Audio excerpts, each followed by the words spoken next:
ഞാൻ 2 വീഡിയോ കാണിക്കാം. അതിനെപ്പറ്റിയാണ് എനിക്കൊന്ന് സംസാരിക്കാനുള്ളത്. പലരുടെയും ചോദ്യങ്ങൾക്കുള്ള ഉത്തരവും ഇതാണ്. ഒന്നാമത്തെ വീഡിയോ.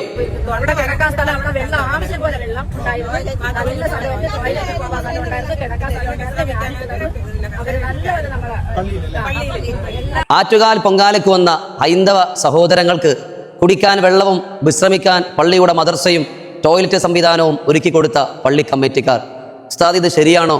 മുസ്ലിങ്ങൾ ഇങ്ങനെ ചെയ്യാൻ പാടുണ്ടോ എന്നാണ് പലരുടെയും ചോദ്യം.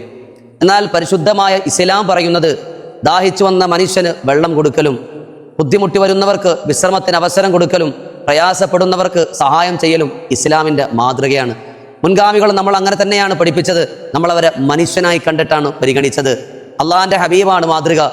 റസൂലിൻ്റെ ചാരത്തിലേക്ക് ഒരു ജൂതനായ മനുഷ്യൻ വരും. അല്ലയോ നബിയെ, എനിക്കൊന്ന് വിശ്രമിക്കാൻ അവസരം വേണം. അള്ളാഹിൻ്റെ റസൂൽ തൻ്റെ വീട്ടിലേക്ക് ആ മനുഷ്യനെ കൂട്ടിക്കൊണ്ടുപോയി വിശ്രമിക്കാൻ അവസരം കൊടുത്തു. രാവിലെ നിസ്കാരത്തിന് വേണ്ടി എണീറ്റ സമയത്ത് ആ മനുഷ്യൻ റസൂലിൻ്റെ വീട് മുഴുവൻ കാഷ്ടിച്ചു വെച്ചിരിക്കുന്നു. അദ്ദേഹം കടന്നുപോയി. റസൂലുള്ളാഹിന് വേദനയില്ല, പരിഭവങ്ങളില്ല.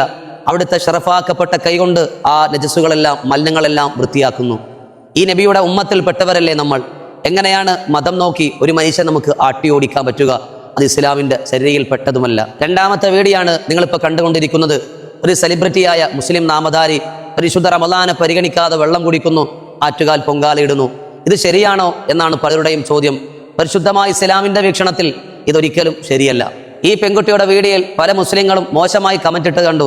നമുക്കതിൻ്റെ ആവശ്യമുണ്ടോ? ഇതൊക്കെ ഊതിപ്പെരിപ്പിക്കേണ്ട ആവശ്യമുണ്ടോ? ഇസ്ലാം പറഞ്ഞെന്താ? ലാ ഇക്റാഹ ഫിദ്ദീൻ, ദീനിൽ ബലപ്രയോഗമില്ല. അവർക്ക് വേണമോ ഇത് സ്വീകരിക്കാം, അവർക്ക് വേണ്ടേ ഉപേക്ഷിക്കാം. ആർക്കാണ് ഇവിടെ പ്രയാസം? അവ പലർക്കും എന്നോട് ചോദിക്കാം, ഉസ്താദ് ഇത് കേരളല്ലേ, മതസൗഹാർദ്ദം വേണ്ടേ എന്ന്. ഞാനൊന്ന് ചോദിക്കട്ടെ, എന്താണ് ഈ മതസൗഹാർദ്ദം? എനിക്ക് പറയാനുള്ളത് ഇങ്ങനെയാണ്. അവിടെ പള്ളിയുടെ മദ്രസയിൽ വിശ്രമത്തിന് വന്ന സഹോദരിമാർ, ഹൈന്ദവരാണവർ. അവരോട് പള്ളിക്കാർ പറഞ്ഞോ, എന്തായാലും പള്ളി വരെ വന്നതല്ലേ, നിസ്കരിച്ചിട്ട് പോകാൻ? അല്ലെങ്കിൽ ഞങ്ങൾ ഇത്ര നാളും വിശ്രമിക്കാനും സൗകര്യം ചെയ്ത പള്ളിക്കാരല്ലേ, ഞങ്ങളോടൊപ്പം വന്ന പൊങ്കാലിട്ടോളാൻ? അങ്ങോട്ടും ഇങ്ങോട്ടും അവർ ആവശ്യപ്പെട്ടോ? ഇതാണ് സൗഹാർദ്ദം.